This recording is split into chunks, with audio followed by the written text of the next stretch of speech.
Hi, everybody. I'm Allison Freyberg, and welcome to Lecture 9, Presentations That Deliver.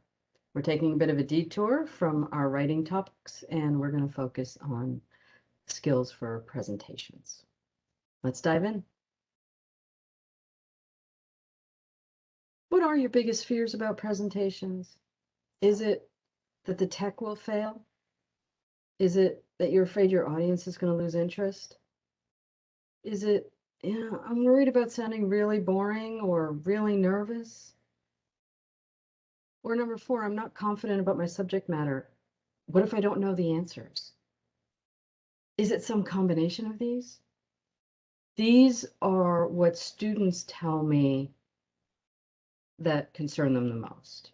These are their fears. So what we're going to do is kind of focus on a couple of strategies that alleviate these fears and get us all feeling a little more confident about presentations. And here are the keys to successful presentations that we're going to focus in on. We're going to develop an overall strategy. We're going to talk about techniques to reduce your anxiety. We're going to work on an approach to hone your message, clarify your message. Organization strategies that are going to have the most impact on your audience. And finally, some principles for designing captivating slides. You'll notice that slides are the last thing we're going to look at, and then we do have a whole different lecture focused exclusively on slide design. But I wanted you to see it this way because I don't want you equating a presentation with a slide deck, because presentations are so much more than a deck of slides. Okay, and I hope that will be clear within the next 20 minutes. First things first, what about developing an overall strategy? I will tell you there are 3 things you're trying to do when you deliver a presentation. You are trying to captivate your audience, you're trying to clarify your message, and you're trying to give people a chance to say yes to that message. Keep those 3 things in mind because those are your objectives.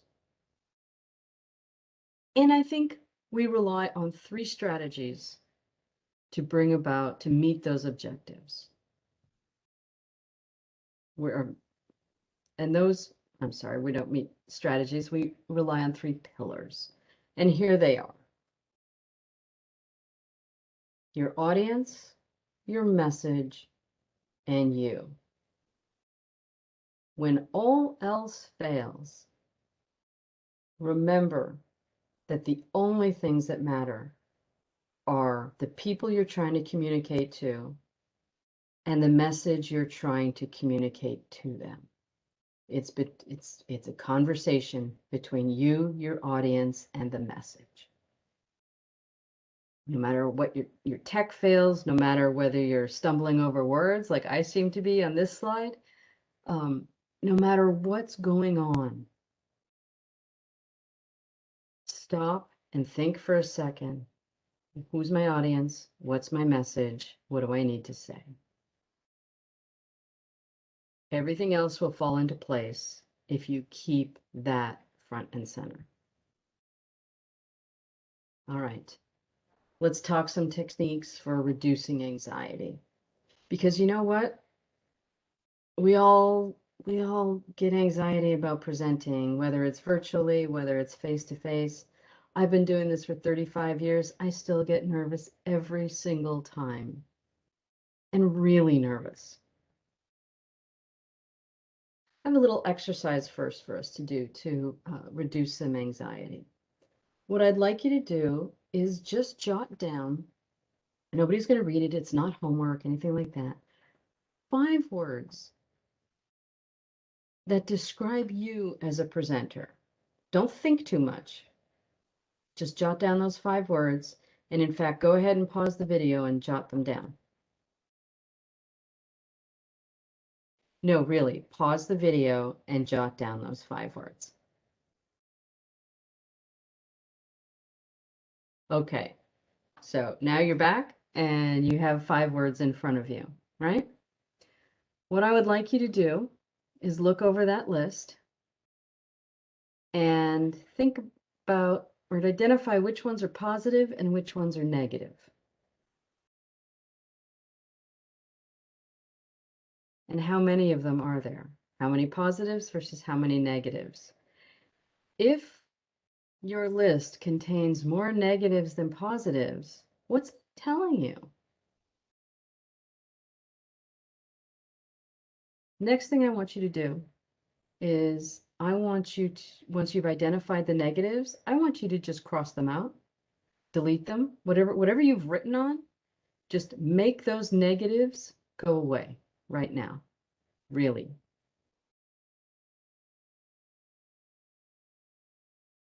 And then you've got your positives left. And what I invite you to do is instead of harping on your weaknesses, try to foreground your strengths and try to make your strengths stronger. What can you do not to alleviate your weaknesses, not to get a little less bad at something, but what are you good at and what can you do to get even better at that? I'd like you to take a minute and try to write down a couple of things that you can do to get better at things you're already good at.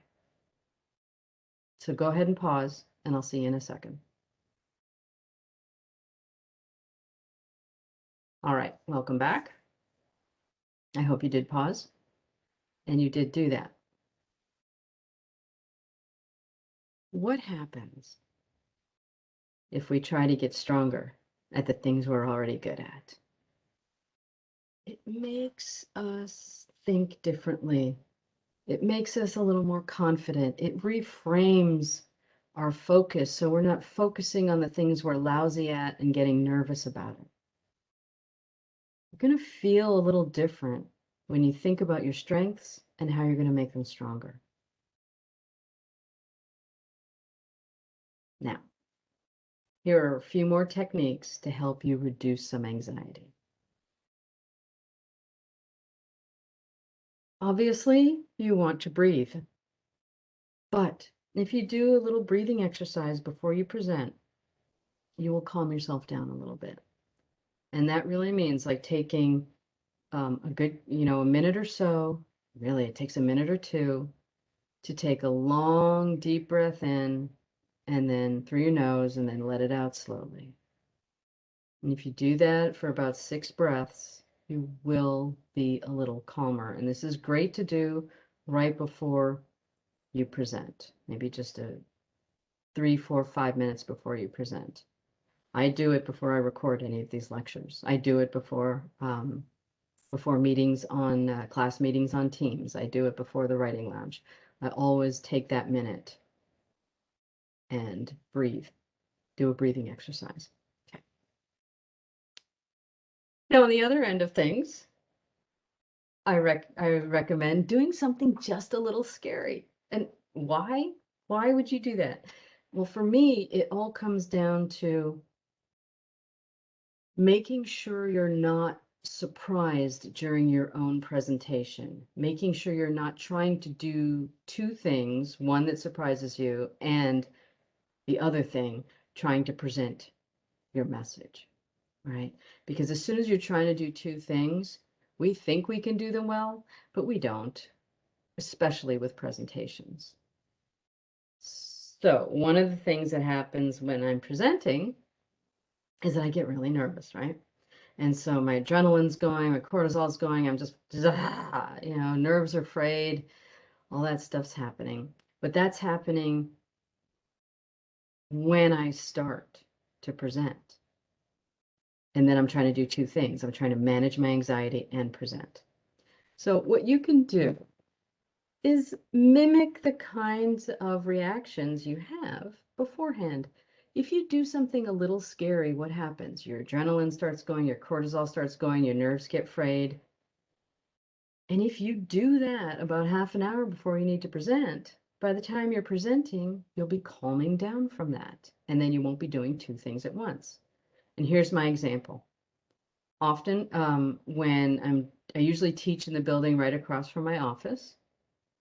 And if I'm getting a little nervous or if I have to go present at a big meeting, what I'll do is I will pop my head in the dean's office. The dean's office is right across the hall from mine, and strike up a little conversation because that makes me just a little nervous. That's a little scary to me. Not big scary, but a little scary, enough to get the adrenaline going, enough to get the cortisol going, enough to just make me afraid.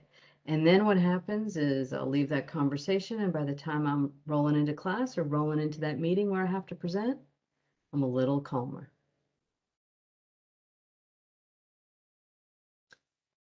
Get familiar with the space, and whether that's a virtual space, whether that's a classroom, conference room kind of space, get familiar with it beforehand.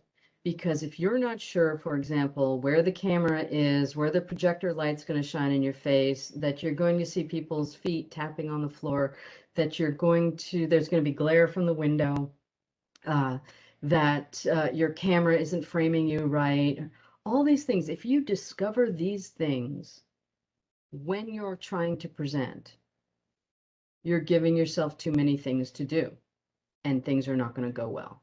So go to the room beforehand. Go to the exact spot where you're going to be presenting. Turn on the projector to see where the light hits. If you're doing it virtually, test your camera, turn on the meeting, do whatever you need to do. Do a test meeting so that you can see where your keyboard is, where your camera is, where the panels are going to go. When this happens, where do the windows go? Uh, and don't make your first sharing attempt at a screen when you're actually trying to present. Make the mistakes beforehand so that you're not trying to deal with them during the presentation. This is a bit more of a mind game. How many of you have been in that? You play the what if game, right? You're like, oh, what if my tech fails? What if nobody's interested? What if nobody turns on their cameras? Uh, what if people are texting on their phone while I'm trying to present in person? What if I don't know the answer? What if I spill this drink? What if, right? But we never complete it. We never complete that what if game. All right, let's go through it. Well, what if people are texting while I'm presenting? Okay, well, let's answer that question. Um, they're just doing what they do anyway. You know what? It's not about me. People text, that's what they do. And one thing I could do is maybe build into my presentation a little poll that they can access on their phone. So it sort of brings everything out in the open. It gives something to do on their phones while they're having to listen to me. That's a thought.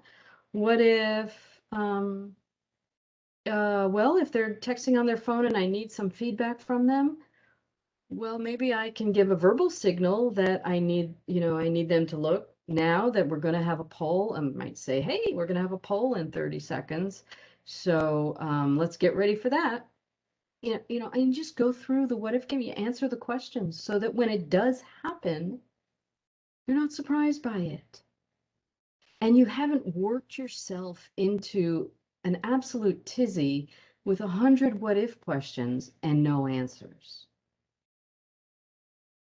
I can't recommend this one enough, especially if you're that kind of person who gets all nervous by asking the what if questions. And the last technique, it'll take a few minutes. I'll show you in a second, is creating an audience profile. Remember your pillars, we're thinking about your audience, your message, and yourself. And this is actually a recommendation from the Nancy Duarte book, Persuasive Presentations. If you think about your audience and give yourself some time to think about what they might be thinking, you take the focus off yourself and you really end up thinking of your audience as people with concerns and distractions and anxieties and thoughts and perspectives. You think of them as people you can actually have a conversation with. But if we just leave them out there as, oh, the audience, they're vague and amorphous and threatening. So you think about some questions. Who's going to be there? What are they like? Why will they be there? My favorite, what keeps them up at night? What do I want them to do? How might they resist? Where's the common ground? What's the best way to reach them? It's all sorts of questions you can ask about your audience. Now, I might not know the actual answers. That's okay. The exercise here is about spending time thinking about what your audience's concerns and thoughts and perspectives might be. And that way, that's not going to surprise you when the presentation actually happens. I will also tell you one trick. If you're the kind of person who is worried that someone's going to ask you a question and you don't know the answer to it, here's the big trick. When someone asks a question of you in a presentation, I'll tell you right now, they don't want to know what you think. They don't care about your answer. They want to be able to contribute what they think. They want to tell you they're asking you this question for a reason because they've thought of this subject and they might want your perspective, but they have a perspective. Give them an opportunity to share it. So if they ask you a question and you don't know, and even if you do know, I highly recommend this. You say, well, here's what I know on that topic. Or, hey, you know what? I haven't really done much work in that area. It sounds like you have some insight and expertise in that area. Can you share with us what information you have? And then everybody's happy. That works 99% of the time. Okay, little side trick. All right, honing the message.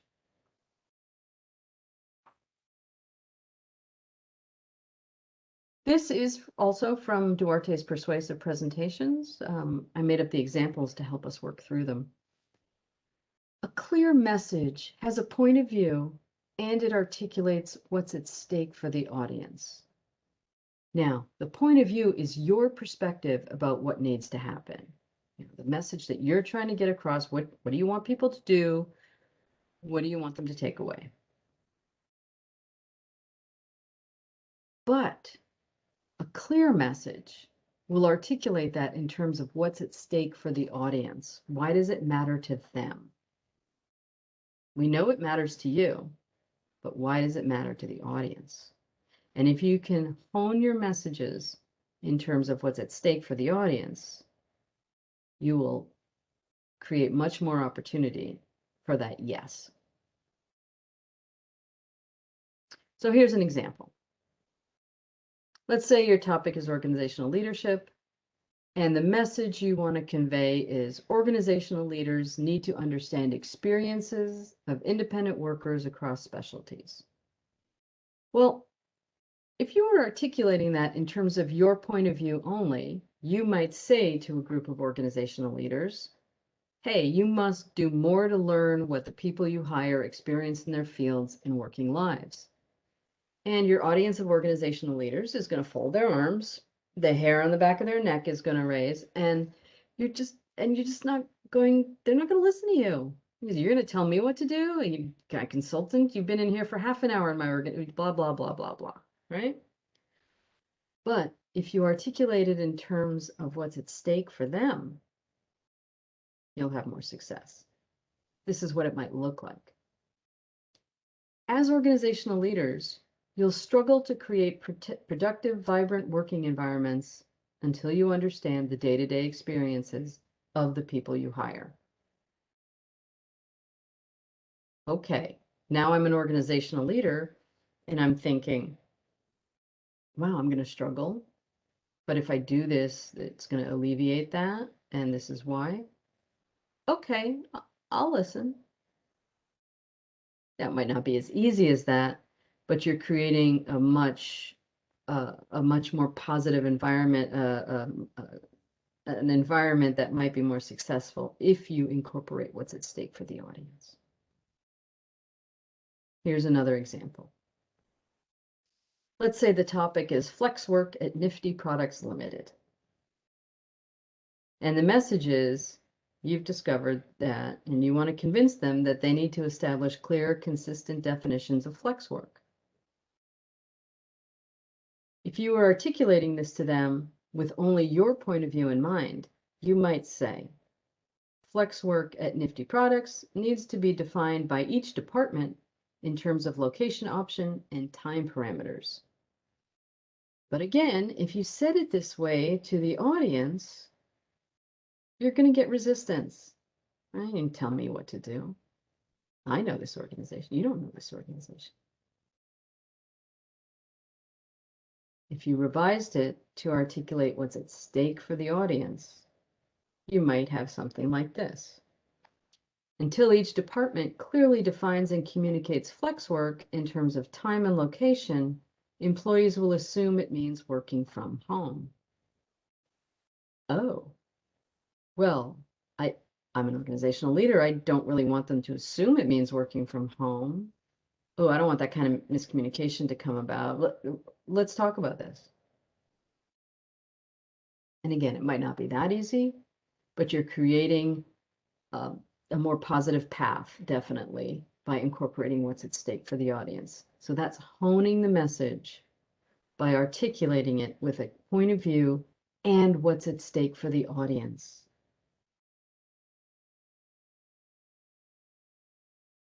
All right. Organizing for impact.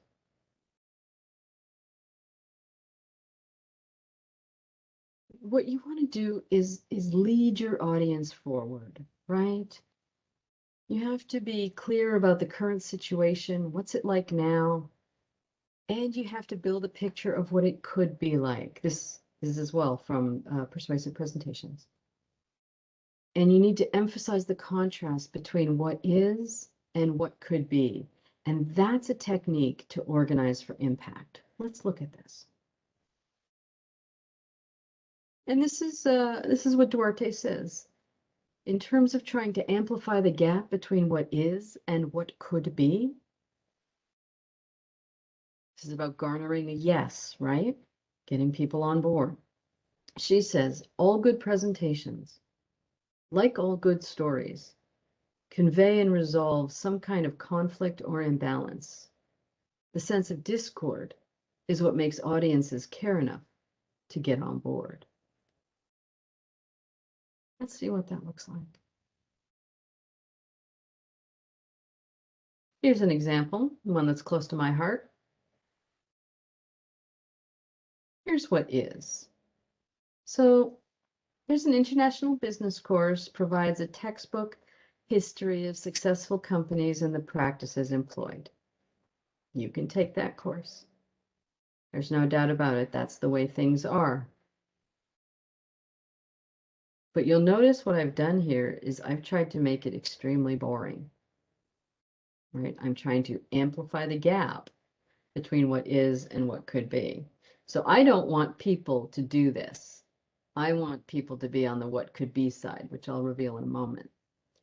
What have I done here to make you not want to stay here? I've used really boring words like textbook, and vague words like successful. What does that mean? It means a million things to a million people. Companies, what kind of companies? I can't see anything you're talking about here. What practices? I can't see anything. I used Arial, like a really boring, clear, but boring font. I didn't set it up in any way. Okay. And what could be? Look at what I've done here. On my Redlands study abroad, I'm going to network with entrepreneurs in Croatia, visit blockchain startups in Slovenia, and shadow a wine exporter in Italy. I've done so much here to make you want to be here and not here. I have amplified the gap. I used much more concrete, vibrant words, specific words. Croatia, Redlands, Slovenia, Italy. I've used active verbs like network and shadow. I can see I can see wine. Well, I guess I can't really see blockchain, but I at least have an idea of what we're doing here. Um, and I've set it off with a nice white window to make it pop. I've taken the very concrete words and I've put them in a bright red to pop out. I've used a very clear font, but one that's a little more interesting, let's say. And look at the the picture I've used. This little Game of Thrones person here. Look at where they're jumping to. They're jumping over here. So what I've done in this slide is use everything I can, language, design, pictures, fonts, vocabulary, everything, syntax, I've used to try to make this gap as wide as it can be and make this place uncomfortable and this the place you want to go to. And when you think of your message being here, that's what you want to do. You want to amplify the gap between what is and what could be. When you're organizing for impact, you can use storytelling techniques. And I'm not saying you need a PhD in narrative theory, just some basic storytelling principles. Stories of journeys. Where are we? Where will we go? How will we get there? If you can construct your presentation with a kind of journey metaphor, people might be more likely to go along that journey with you. Stories of heroes and villains. Now, you don't necessarily need to identify your villains in your presentation, but you can create a sense of who should we be rooting for? Where's the obstacle, right? Make that explicit. Stories have conflict. So don't be shy about bringing that front and center in your presentation. Identify any conflict or contrast in perspectives. It's part of the whole story. It's okay. And stories often have surprises. Is there an unexpected turn? Where is it? Why? Can you draw audience attention to it? Just these four little things can really help build a story from your presentation rather than, quite frankly, your presentation looking like a bunch of slides that you then talk us through. And look, this is actually a picture of when I was in Trieste recently, and I was up at the castle, and I took a picture, and there's this, I think it's a woman walking down the street. She's got a bag. I wonder where she's going. What's her journey like?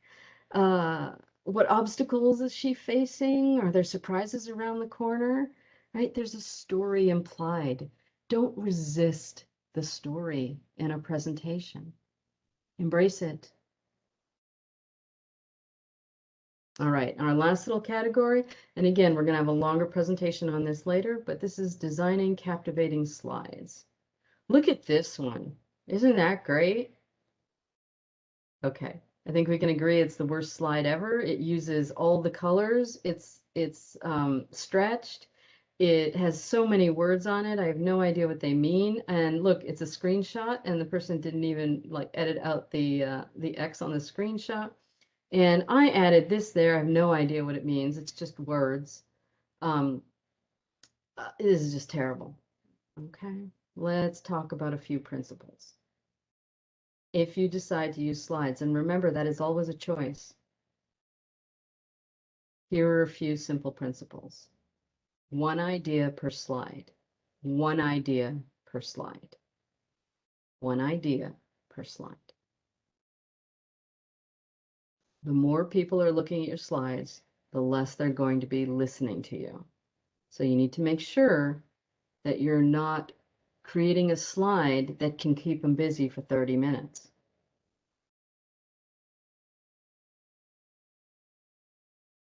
Duarte suggests that people should get your slide in 3 seconds. Now, that's not a hard and fast rule, but the idea is The faster people get the idea in your slide, the sooner they're going to be listening to you.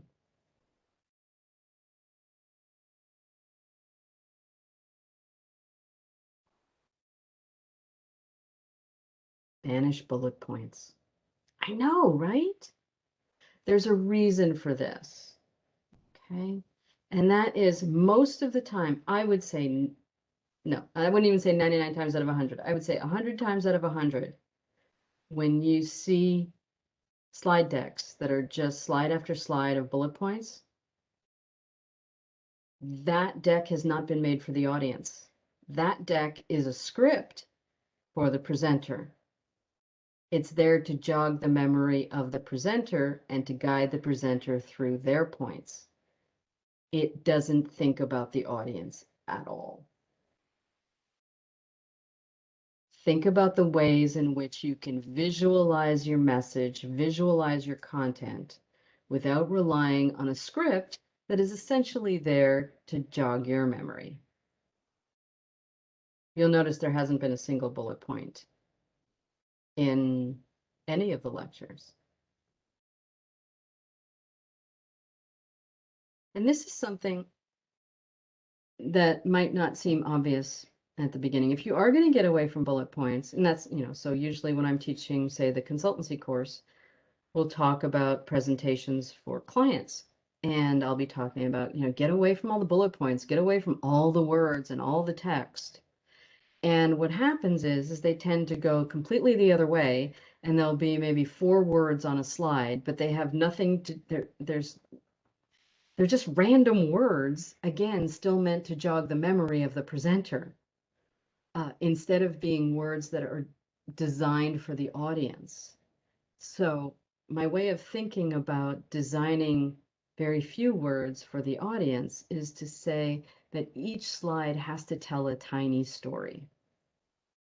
In this case, so there has to be some directive, there has to be a verb, the audience needs to know the message of each slide.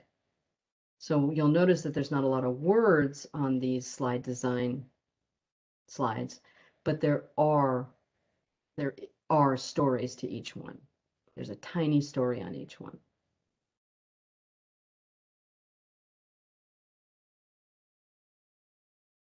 This is from the book Slideology. And the other thing you want to do for your audience is really guide them to what they should be looking at on your slides. And you can do that in a number of ways. The best way is to use some kind of contrast so that they're drawn to what you want to see. For example, this is a different size than the others, so my eye is drawn to that. This is a different shape than the others, so my eye is drawn to that. This is a different shade, so my eye is drawn to that. This, you'll notice I tend to use a different color to pop and attract your eye. And then you can also use location. I tend not to do that because this is something that really bothers me because it's not in alignment. But any of these ways to draw your audience's attention. You'll notice I also have my yellow halo here, my yellow circle that moves around that I can draw your eye to. So there's lots of ways, but these are some of the most common. Try to use a grid system to compose your slide. Think about the rule of thirds or the rule of, you can use more, like you can use other kinds of grids, but just a basic photography principle here is, look at that. You've got the lines, right? You divided it into your little Brady Bunch of 9. And what you want to do is you want to put stuff at those intersections and along those lines. And that will help you compose that slide. So look what I've done here. Here, this is the guy's head, right? Here's his shoulder. There's the mic. And there was nothing here except the blurred out audience. So what I did was, that's a good place to put my text.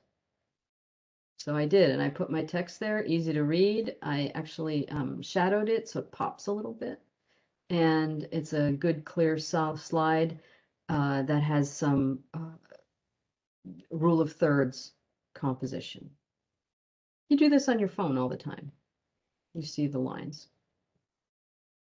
Choose a color palette. Now, what I've done is I always use Redlands colors, and these ones are a little stylized, a little zhuzhed up a bit, but and I'll also use a pop color.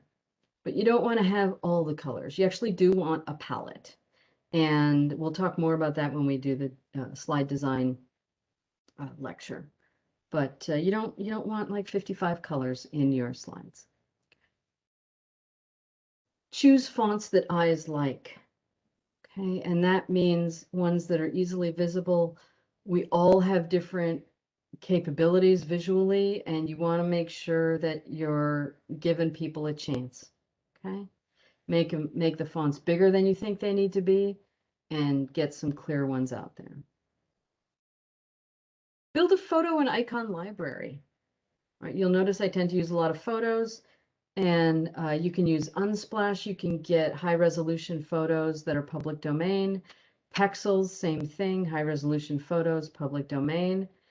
And you can get icons from Icon Finder or the Noun Project, all great places to find free icons and photos that you can use without copyright problems.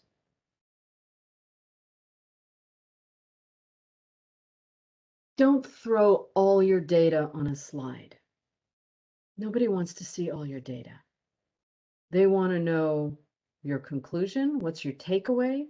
They want to know the relationship you've found, and they want to know the trend you've found. That's what you're trying to draw people's attention to. If you throw all your data up there, the only thing people are going to do is, well, look down and start texting someone else, or wander around that slide on their own. You need to guide them to what you want them to see. You can use infographics for this. By the way, I completely made this up. This is just for the purpose of the lecture today. You need to use the right tool too. So if you're using pie charts and donut charts, they show large differences. If you're choosing a bar chart, then that can show more precision. And there's all sorts, spider charts, there's all sorts of things you can use, right? But there's really a formula. And you can find this in Slideology as well. You have the background, are you using a pie chart, using a spider chart, are you using a bar chart? What are you using? Then you have the data that you want to put on it. But then, and this is what we tend to forget, what do you want us to see? What relationship do you want us to see? What trend do you want us to see? What do you want to draw our attention to? And only when you clarify this do you end up with good results. Here's a couple of examples. So you'll notice, no matter what I've chosen here, your eye is drawn here. I've used color to get you there. I've used color also to get you here because these are all greens. So the orange pops. And again, the orange pops against the green here. And then you'll notice if you're just using a table, I want you to look at Q2. If I don't tell you to look at Q2 visually, you're going to look everywhere on the slide. And if you look everywhere on the slide, you're not going to be listening to me, and you're not going to be seeing what I want you to see. This is all part of clarifying your message. What relationship do you want people to understand with your visuals? What trends? What do you want them to have their attention drawn to? All right, so presentations that deliver, they captivate, they clarify, and they create a yes. And we have looked at strategy development, reducing anxiety techniques, honing the message techniques, organizing for impact, and we've done a little bit on design principles for your slides. Here are some recommended resources. And that concludes presentations that deliver. I'll see you next time.